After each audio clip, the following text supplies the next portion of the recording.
ස්වාස සිද්ධම් මුලින්ම කියන්න ඕනේ ලොකු වැඩකට අත ගහලා කතා කරන්න යන්නේ ලොකු මාතෘකාවක් ගැන.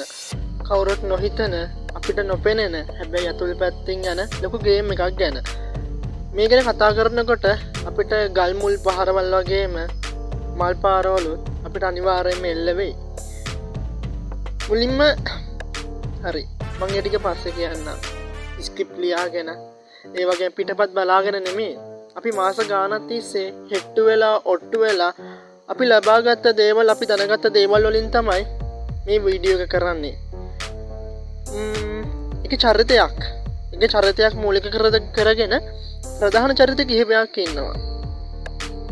ඔබ දැන්ටමත් දන්නවා ඇති. පළවෙනි ප්‍රශ්නේ අපි මුලින්ම ප්‍රශ්න ටිකක් අහන්න. මේ ප්‍රශ්න ටිකට ඔබට අපි මහලා අපි ඔබට පිළිතුරු ලබා දෙන්නම්. අවබෝධයෙන් අවධානයෙන් අහන්න. මහින්ද කොඩිතුවක්කෝ කියන්නේ කවුද? ඒ වගේම ඔහුගේ අනුගාමික වුණු ෂාන් ෆර්නෑන්ඩෝ එහෙම නැත්නම් WhatsApp එකේ නම් අපි දන්නේ මල්දොබ ෂාන කියලා. ඒ වගේම තමයි ඔහුගේ පිරිස කරන්නේ මොකද්ද? ඒ වගේම 180 කියලා කියන්නේ මොකක්ද? ඒ වගේම තමයි මහායාන බුදුදහම ලංකාවට ගෙනෙලා ස්ථාපිත කිරීමට හදන්නේ ඇයි? සද්ධර්ම පුණ්ඩරික සූත්‍රය මහායාන දර්ශනයේ තිබෙන සූත්‍රයක්. ථේරවාද සම්බුදු දහම තිබෙන ශ්‍රී ලංකා ද්වීපයේ මහායාන දහම ප්‍රචාරය කරන්නට ඒ වගේම මේ 180 කියලා මහා විකෘති විකාරයක් හදාගෙන ඒක ප්‍රචලිත කරන්නට මහින්ද කොඩිතුවක්කෝ ඒ වගේම ෂාන් ප්‍රමුඛ පිරිස ඇයි එච්චර කට්ටකන්නේ? ඒ වගේම තමයි උමන්දාව සමග ඕන් තිබෙන ගැටලුව විරසකය කුමක්ද? ඒ වගේම තමයි BTS ආමිය එකත් එක්ක ඔවුන්ගේ සම්බන්ධය මොකක්ද? ලොකු ප්‍රශ්න ගොඩක්. මේ ප්‍රශ්න ටික අහුනට පස්සේ ඔබට නම් හිතෙනවා ඇති විකාරයක් කියලා. විකාරයක් නෙමෙයි. ඔබ නොදන්නවා වුණාට බොහෝ ගැටලු කිහිපයක්. ඒ වගේම තමයි ශ්‍රී ලංකා දජය විකෘති කරලා ඒ වගේම ලංකාවේ ථේරවාද නිමල බෞද්ධ සම්ප්‍රදායට අයිති නොවන එදා දෙවනි ධර්ම සංගායනාවේදී වජ්ජපුත්තක භික්ෂුන් වහන්සේලා දස අකැප වස්තුන් ඉදිරිපත් කළාට පස්සේ ඒ දස අකැප වස්තුන් සම්බුදු දහමෙන් අපේ ථේරවාද භික්ෂුන් වහන්සේලා මහරහතන් වහන්සේලා සංගායනාවේ ප්‍රතික්ෂේප කරාට පස්සේ කනිෂ්ක රජුගේ අනුග්‍රහය ඇතුව මහා සාංඝික වශයෙන් නැත්නම් මහා යානික වශයෙන් ඒ වජ්ජපුත්තක හාමුදුරුවරු විසින් ඇති කරගත්ත ඒ මහායාන ධර්මයේ ඇති ඒ බුදු පිළිම ඒ සමන්තභද්‍ර වගේ මේ තාරා දෙවඟන ඉන්න සම්බුදේ පිළිම මේ ලංකාවට මොකටද?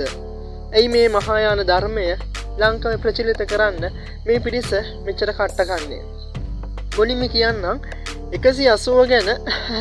මේ 180 කියලා කියන්නේ ෂාන් ප්‍රමුඛ ඔහුගේ මහින්ද කොඩිතුවක්කෝ කියන කෙනා. මම දන්නවා මේ කතාව කියනකොට ගොඩාක් අය අපිට ගල් ගහයි ඒ වගේම පහරවල් එල්ල කරේ මඩ පාරවල් ගහයි.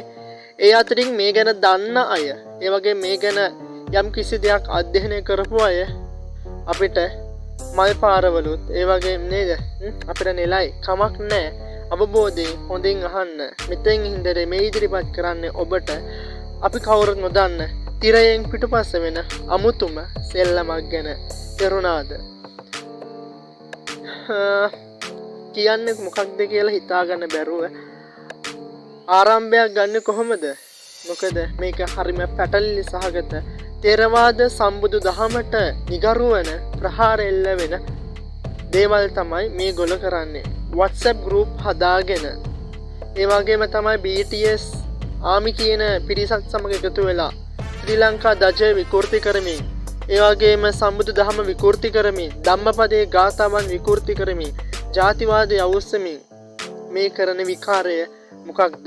ෂාන් කියන කෙනා මේ වීඩියෝ බලනවා නම් මං කියනවා මේ වීඩියෝ හැමතැනම ෂෙයා කරන්න. ඔහුගේ නෙත මේ වීඩියෝ ගැටිය යුතුයමයි. ඔහුගෙන් අහනවා මොකක්ද 180 කියලා කියන්නේ? මොකද්ද මේකෙන් වෙන්නේ? මිනිසුන්ට ඇති ඵලය කුමක්ද? ඒ වගේම තමයි මහායාන සම්බුදු දහම මහායාන දර්ශනය ඇයි මේ ලංකා ද්වීපය තුල ප්‍රචලිත කරන්න ඔබ මෙතරම් වෑයම් කරන්නේ. තේරවාද සම්බුදු දහම අපේ ශ්‍රී ලංකා ද්වීපයේ ලෞතර සම්මා සම්බුදු බුදුරජාණන් වහන්සේ විසින් දේශනා කළා වූ උතුම් වූ ශ්‍රී සද්ධර්මය ඒ විදිහට පවත්වාගෙන ලබන මතක තබා ගන්න හොඳට තේරවාද උපසම්පදා භික්ෂුන් වහන්සේලා තුන්නමක් වූ තැනදී සම්බුදු දහම ක්ෂය වෙලා යනවා. ශාන්ල මේ කරන්නේ මොකක්ද?